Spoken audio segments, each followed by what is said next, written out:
Our topic is money and credit. You have heard the two word before. You know what is the money? Money is a medium of exchange in a transaction, and credit is a loan. Now we will discuss these two terms in details. First, money as a medium of exchange. आप देखते हैं रोज़ाना आपके surroundings में बहुत सारे transactions होते हैं। आप लोग सामान खरीदते हैं, बेचते हैं, और सामान खरीदने और बेचने में मनी का यूज़ होता है। आप देखते हैं पेमेंट मनी में किया जाता है। तो since money acts as an intermediate in the exchange process, it is called a medium of exchange. Money की स्टार्टिंग कब से हुई, किस तरीके से, आप जानते हैं इंडियन जो करेंसी है उसका नाम रुपया है। भारतीय करेंसी का नाम रुपया किसने रखा, तो ये पता होना चाहिए। देखिए, शेरशाह सूरी ने हमारी करेंसी को नाम दिया था रुपया, और आज भी वो रुपया चल रहा है। और हम देखते हैं कि करेंसी ने बहुत ज़्यादा परिवर्तन देखे हैं। हमने देखिएगा, पहले बार्टर सिस्टम होता था। बार्टर सिस्टम क्या है देख लें। In a barter system, goods are directly exchange with goods without the use of money, and double coincidence of wants is an essential feature. क्या होता था बार्टर सिस्टम में कि सामान को सामान के बदले डायरेक्ट बदला जाता था बिना मनी का यूज करे। लेकिन डबल कोइंसिडेंस इसके एक एसेंशियल फीचर है। वो क्या है, वो समझें कि सपोज कीजिए एक व्यक्ति है, वो शू मेकर है, उसने जूते बनाए और उसे ग्रेन्स की ज़रूरत है, वीट की ज़रूरत है। तो जब मनी एब्सेंस है, मनी है नहीं, तो वो मार्केट में जाएगा। उसे एक ऐसा व्यक्ति ढूंढना है जिसे जूते की आवश्यकता है और जो गेहूं भी बेचना चाहता है। तो क्या होगा, यहाँ पर डबल कोइंसिडेंस चाहिए कि जूते वाले को अपना जूता बेचना है, गेहूं की ज़रूरत है, और गेहूं वाले को जूते की ज़रूरत है, अपना गेहूं बेचना है। ये डबल कोइंसिडेंस ऑफ वांट्स है, तभी जाकर इस बार्टर सिस्टम में एक्सचेंज हो पाएगा। लेकिन फिर एक प्रॉब्लम इसमें आएगी कि एक जोड़ी जूते के बदले कितना गेहूँ दिया जाए। भाई ये भी एक समस्या का विषय बन सकता है। लेकिन पहले बार्टर सिस्टम ही चलता था, और एट प्रेजेंट भी आप देखते होंगे बहुत सारे एरियाज में बार्टर सिस्टम आज भी काम करता है। जैसे आप देखिएगा कि गली में बर्तन बेचने के लिए लोग आते हैं, कपड़ों के बदले वो पुराने कपड़े लेते हैं और नए बर्तन देकर चले जाते हैं। तो ये भी barter system at present time चल रहा है। कारपेट बेचने के लिए आते हैं गलियों में, पुराना कपड़ा ले जाते हैं साथ में, दरियाँ जिन्हें कहते हैं, और पुराने कपड़े के बदले दरी दे जाते हैं। आपने देखा होगा बहुत सारे फ्रूट्स आयरन के बदले में बेचने के लिए आते हैं, कि लोहे के बदले में आप देखें नाशपाती ले लीजिए, या इस तरह के फल बेचने भी लोग बाग आ जाते हैं। ग्रामीण क्षेत्रों में अब भी कुछ जगह गेहूं लेकर आदमी जाता है और गेहूं के बदले में दुकान से थोड़ा मोटा सामान ले लेता है। तो अभी भी थोड़ा बहुत रूप में वाटर सिस्टम को देखने को एग्जाम्पल हमें मिल जाते हैं। लेकिन वाटर सिस्टम में बहुत बड़ी प्रॉब्लम है डबल कोइंसिडेंस ऑफ वांट्स की। अब देखिए, यहाँ पर अगर मनी में ट्रांजैक्शन हो तो क्या होगा, जूता बेचने वाला जाकर मार्केट में किसी को भी जूता बेच दे, मनी ले ले, और मनी से किसी से भी वो गेहूँ खरीद ले। बहुत ईजी है, वहाँ डबल कोइंसिडेंस ऑफ वांट्स की आवश्यकता नहीं है इस एक्सचेंज सिस्टम में, जिसमें उस ट्रांजैक्शन में जिसमें मनी का यूज होता है। और एट प्रेजेंट आप जानते हैं मनी का ही यूज होता है। अब ज़रा देख लेते हैं थोड़ा सा। Money is something that can act as a medium of exchange in transactions. Before the introduction of coins, a variety of objects was used as money.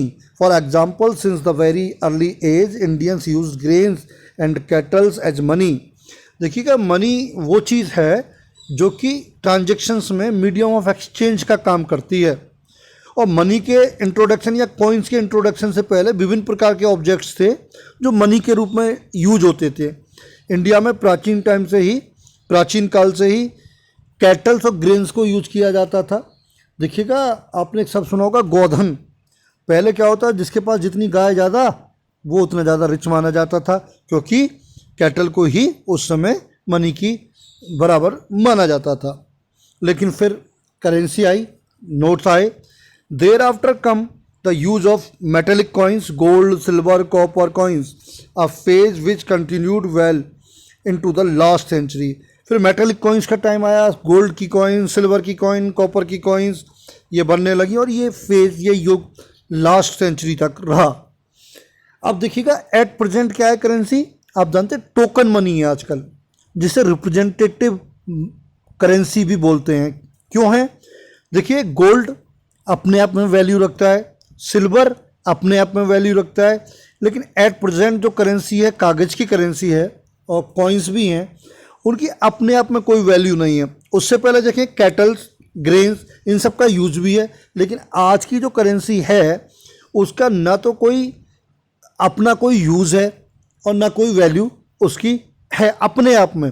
Currency के रूप में वैल्यू है, जैसे गोल्ड तो अपने आप में यूज होगा, सिल्वर अपने आप में यूज होगा, इस तरीके से आज की करेंसी नहीं होती। तो ये जो करेंसी है ये सांकेतिक मुद्रा कहलाती है।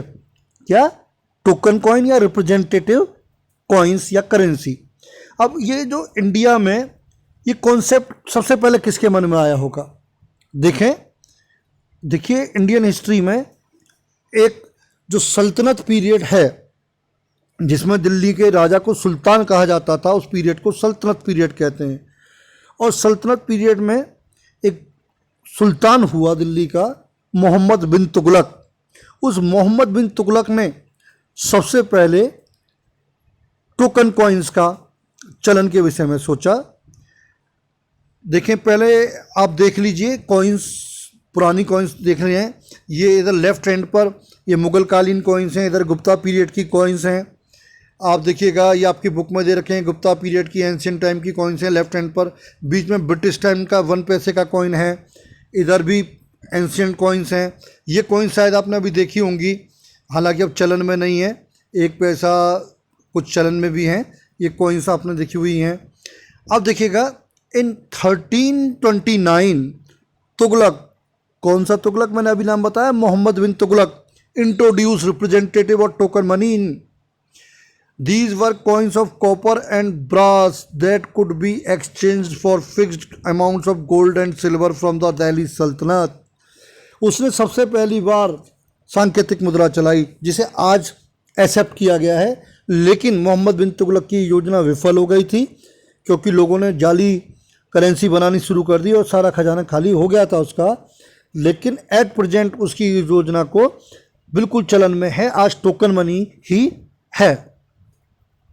Modern forms of money include currency, paper note and coins. आजकल करेंसी है और उसमें पेपर कॉइन भी शामिल है, पेपर नोट भी शामिल है और कॉइन्स भी शामिल है। Unlike the things that were used as money earlier, modern currency is not made of precious metal such as gold, silver and copper. देखिए, पहले की जो कॉइन्स बनती थी वो प्रीसियस मेटल की बनती थी, गोल्ड की, सिल्वर की, कॉपर की, लेकिन आजकल ऐसा नहीं है। आजकल प्रीसियस मेटल की कॉइन्स नहीं बनती हैं। And unlike grains and cattle, they are neither of everyday use. और आजकल की जो करेंसी है वो हमारी डेली लाइफ के यूज की भी नहीं है, जैसे पहले कैटल और ग्रेन्स होते थे। The modern currency is without any use of its own. जो मॉडर्न करेंसी है उसका अपने आप में कोई यूज नहीं है।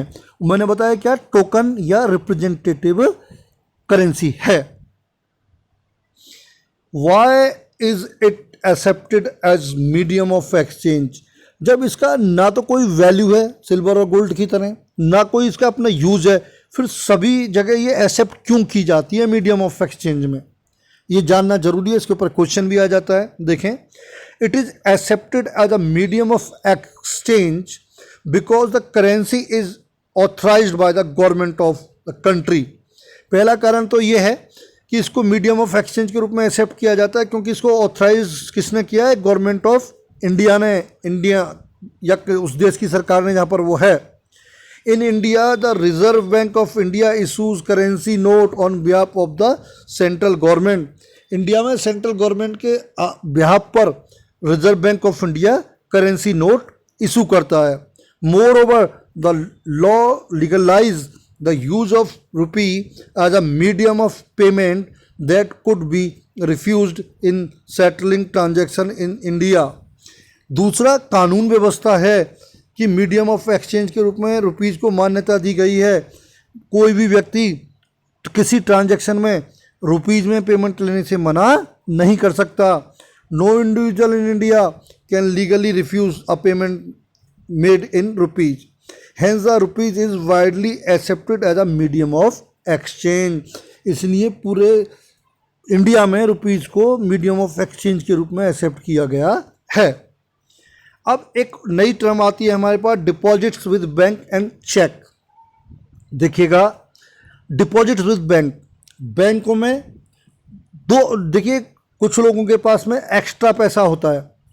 जैसे कि जब सैलरी मिलती है महीने के शुरुआत में तो एक्स्ट्रा पैसा होता है, तो व्यक्ति क्या करता है, उस एक्स्ट्रा पैसे को सेफ रखने के लिए, सुरक्षित रखने के लिए अपने नाम से बैंक में अकाउंट खोलता है और उस अकाउंट में वो पैसा डिपॉजिट कर देता है वो। और जब उसे ज़रूरत होती है थोड़े बहुत पैसे की तो वो बैंक से पैसा निकाल लेता है। जब डिमांड होती है तो इसे डिमांड डिपॉजिट भी कहते हैं बैंक में।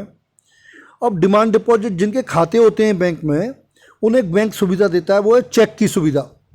आपने सुना होगा कि बहुत सारे पेमेंट चेक से होते हैं। एक चेक मैंने यहाँ पे पिक्चर में भी दे रखा है, देखिएगा।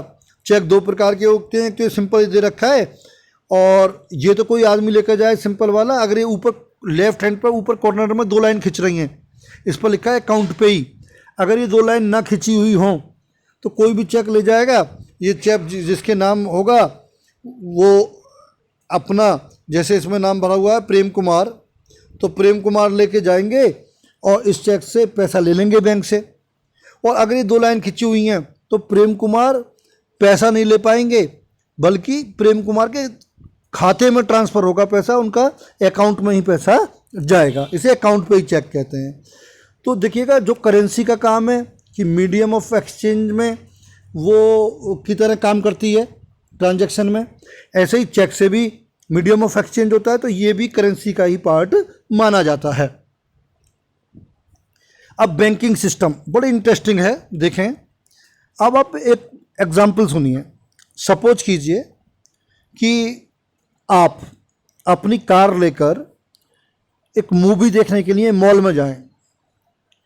तो मॉल में जब आप जाएंगे कार लेकर मूवी देखने के लिए, वहाँ पर क्या होगा, टैक्सी एक स्टैंड होगा, कार खड़ी करने के पार्किंग की जगह होगी एक, और आप पार्किंग में अपनी कार पार्क कर देंगे।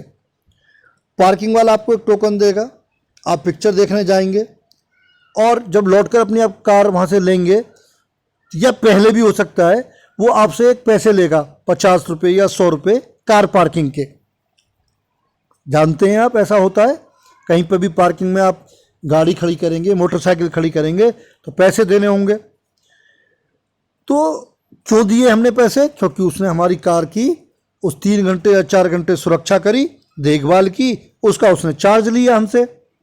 अब बात करते हैं बैंक की। बैंक में क्या होता है कि लोग बाग अपना पैसा जमा करते हैं जिससे कि पैसा सुरक्षित वहाँ पर रहे, लेकिन बैंक क्या करता है, लोगों को, देखिए कार रखने के लिए तो हमें पैसे देने पड़े थे, यहाँ पर बैंक में पैसा रखने के लिए बैंक पैसे नहीं लेता लोगों से, बल्कि वो उल्टा ब्याज के रूप में पैसा उसको देता है जो अपना पैसा डिपॉजिट करता है।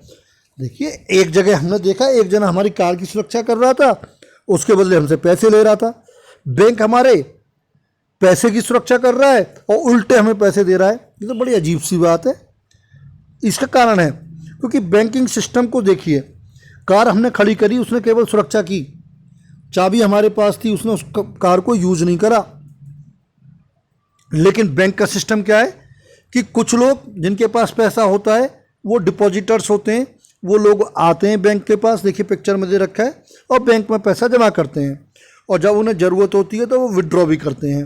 और दूसरी साइड में देखिए, बैक साइड में ये जो पैसा जमा होता है बैंक में, मान लीजिए 100 रुपये जमा हुए, मैं एक एग्जांपल दे रहा हूँ, तो उसमें से 15% तो बैंक अपने पास सुरक्षित रखता है। क्यों? क्योंकि विड्रॉ करने के लिए लोग आ सकते हैं। लेकिन 85% पैसे को वो किसको, बोरोवर्स को उधार दे देता है, और बोरोवर्स से बाद में वो क्या करता है, पैसा भी लेता है और साथ में इंटरेस्ट ब्याज भी लेता है। और इधर जितना ब्याज वो बोरोवर्स से लेता है उससे कम ब्याज देता है वो किसको, डिपॉजिटर्स को पैसे पर। तो ये जो ब्याज का डिफरेंस है ये बैंक की इनकम है, इसी से बैंक के खर्चे चलते हैं। इस प्रकार से पूरा बैंकिंग सिस्टम चलता है।